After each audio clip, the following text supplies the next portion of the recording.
Na mtazamaji mpendwa, wakati huu maandamano ya wakleri yakiwa yanaelekea kuingia katika eneo hili la maadhimisho ya kiliturujia hapa Pugu kwa ajili ya kuanza misa takatifu ya maziko au misa takatifu ya wafu kwa ajili ya Mwadhama Polycarp Kardinali Pengo marehemu sasa, na yametanguliwa na chetezo.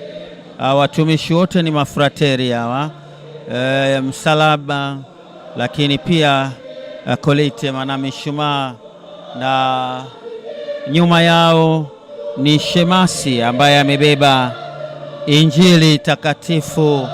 Huyu ndiye nilimtaja kuwa ni shemasi Kilian Mambo Sasa. Mtazamaji na msikilizaji mpendwa, maandamano yanasindikizwa na katibu mtendaji idara ya liturujia Baraza la Maaskofu Katoliki Tanzania TEC, Padri Dr. Clement Kihio, na hao ni mashemasi kwa ujumla wao na kwa wingi wao kutoka majimbo na mashirika mbalimbali hapa nchini. Wengi leo mashemasi hawa ni namna ya kipekee kabisa ambayo imetokeza kwa ajili ya msiba huu. Bila shaka hili hutokea kwa nadra, labda pale ambapo tu inatokea labda upadrisho katika majimbo ambayo huwa yanakuwa na mashemasi wengi, likiwemo jimbo Katoliki la Moshi. Hii leo ni ajabu, wanaweza kuwa zaidi ya 30 mashemasi hawa, lakini nyuma yao sasa ni mapadri kwa wingi wao. Bila shaka wewe ambaye unafuatilia kwa kuona manake picha mjongeo, utakuwa unatazama maandamano haya. Mapadri wa jimbo kuu la Dar es Salaam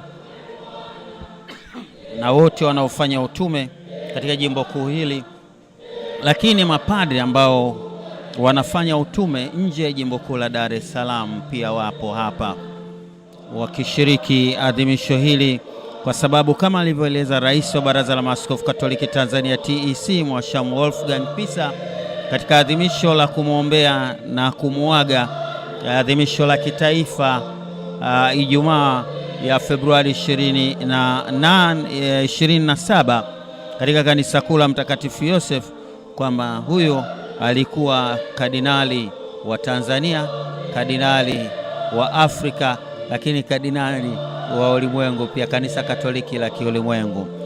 Maandamano haya yakiendelea, mapadri wanaingia kwa wingi wao, na bila shaka mwishoni kabisa itakuwa ni maaskofu. Mtazamaji na msikilizaji mpendwa, ni vyombo vya habari vya kanisa Katoliki Tanzania ambavyo viko hapa Pugu kukurushia matangazo haya, lakini pia vyombo vingine vyote vya kanisa Katoliki hapa nchini vimejiunga nasi kwa ajili ya kuhakikisha kwamba kanisa la Tanzania linaomboleza pamoja msiba huu mkubwa wa kardinali huyo wa pili Mtanzania baada ya Mwadhama Laurean Kardinali Rugambwa, ambaye alikuwa kardinali wa kwanza Mtanzania, lakini pia kardinali wa kwanza Mwafrika. Kwaya ambayo inamwimbia Mungu katika adhimisho hili ni ukwakata ndogo, kama ambavyo wanasikika kwa uzuri, na natamani basi ujumbe wa wimbo huu uweze kusikiliza na wewe kuimba kwa moyo.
ya ibada inakaribia kuanza. Maaskofu hapo ndio wanaingia sasa hivi kubusu altare na kuonyesha sehemu zao za kukaa.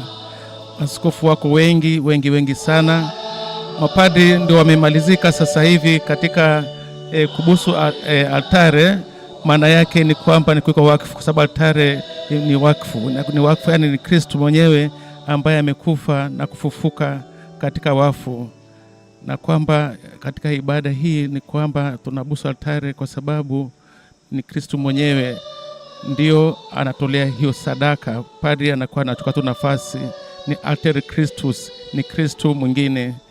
Kwa hivyo kwa sasa maaskofu bado wanaendelea kubusu altare, na ibada hii itaongozwa na askofu mkuu wa Jimbo Kuu la Dar es Salaam Mwashamsana Yuda Tadei Ruwaichi, wakiwa pamoja na makardinali, kukiwa pia na nuncio, balozi wa Baba Mtakatifu hapa Tanzania. Hivyo bado dakika chache tu watamalizika kubusu altare na ibada itaendelea kama kawaida. Hivyo nawaalika wote kumwombea mwadhama kardinali. Wale ambao wakupata bahati ya kufika hapa, basi kutumia hivi vyombo vya kanisa ili waweze kushiriki katika kumwombea hayati mwadhama Kardinali Pengo. Karibuni sana.